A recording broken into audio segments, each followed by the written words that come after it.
Religion and politics in ancient Egypt. The essential question that we'll be covering in this lesson is, what was the relationship between religion and political authority like in ancient Egypt? It's referenced to standard SSWH1. The student will analyze the origins, structures, and interactions of complex societies in the ancient Eastern Mediterranean from 3500 BCE to 500 BCE. For this lesson, we use element B, describe the relationship of religion and political authority in ancient Egypt. When studying this topic, it's important to give you a little bit of background information on ancient Egypt.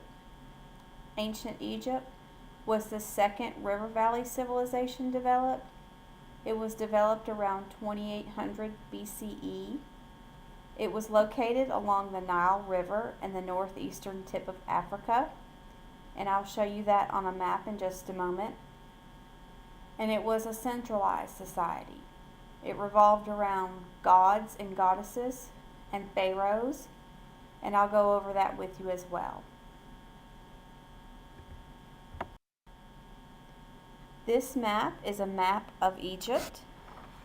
By looking at the map, you can see that the Nile River runs directly through Egypt, and it's also surrounded by other bodies of water. To the north is the Mediterranean Sea, and to the east is the Red Sea. And it was located on the northeastern tip of Africa, and it's essentially where the country of Egypt is located today. Religion in ancient Egypt. When studying religion in ancient Egypt, it's very important to realize that it was very much a polytheistic society, which means that the ancient Egyptians had belief in multiple gods and goddesses. They had a god or a goddess for essentially everything: the god of air, the god of water, the god of life. To the right is a picture of Anubis. He was the god of death.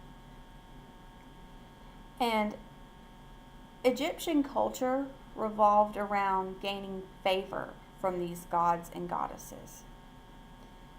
The ancient Egyptians believed that the gods and goddesses were half human and half animal. Anubis, to the right, the ancient Egyptians believed he had the body of a man and the head of a jackal. But the ancient Egyptians very much believed in life after death. This is why they tried so hard to please the gods and goddesses, is because they wanted to have a good life after death. There are many sculptures and architectures which were built in ancient Egypt, and they were built to honor the gods and goddesses. When studying the political aspect of ancient Egypt, it's very important to mention the pharaohs. The pharaohs were the political leaders of ancient Egypt. They were the supreme rulers over all of the Egyptian people, so they essentially served as kings. Every political decision was made by the pharaohs. They made all of the laws. They collected all of the taxes. They are the ones that had the authority to declare war. And they were very highly regarded by the ancient Egyptians. In fact, the pharaohs were believed to be gods on earth. And their role was to maintain harmony within the country. In addition to them being the political leaders, they were also the religious leaders of the country. Basically, they did perform religious rituals. They did do funerals and that sort of thing. And the ancient Egyptians believed that they became gods when they died. And I'll go over that with you in just a moment. But they were very highly regarded in ancient Egypt, and you can see the picture on the right shows a sculpture of some of the pharaohs. You'll see large sculptures like that throughout Egypt. Mummification was the process used by the ancient Egyptians to honor the pharaohs and the kings.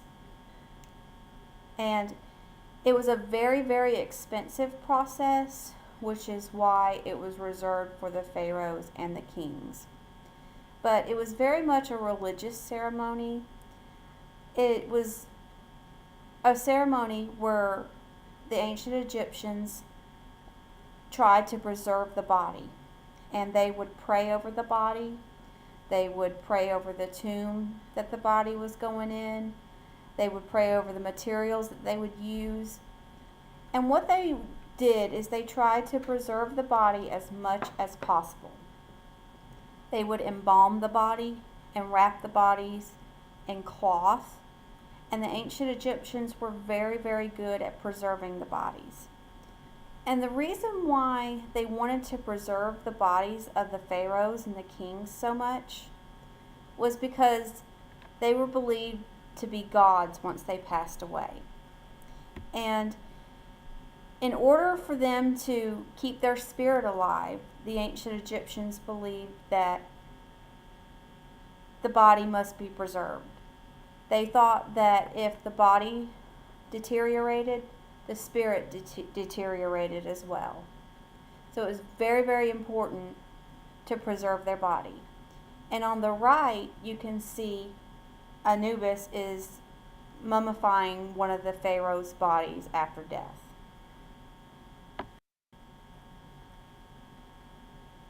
In addition to mummification, the ancient Egyptians also built special tombs for the pharaohs. The picture shows a pyramid. The pyramids are very popular. I'm sure everyone has heard of the pyramids. But the pyramids were actually tombs built for the pharaohs. And they're very, very large structures. And they took tens of thousands of people to actually build the pyramid. The pyramids are actually still in existence today. And they're actually considered one of the 7 wonders of the ancient world. And this is all done to honor the pharaohs. So in conclusion, we go back to our essential question. What was the relationship between religion and political authority like in ancient Egypt? Religion and politics went hand in hand. The ancient Egyptians worshipped many gods. Gods and goddesses were very important to them. The pharaohs were believed to be gods on earth. And the pharaohs were the supreme ruler that made all of the laws. They were religious leaders and they were political leaders. And preserving the pharaohs was very important because it honored them and it gave them the opportunity to live out as gods after death.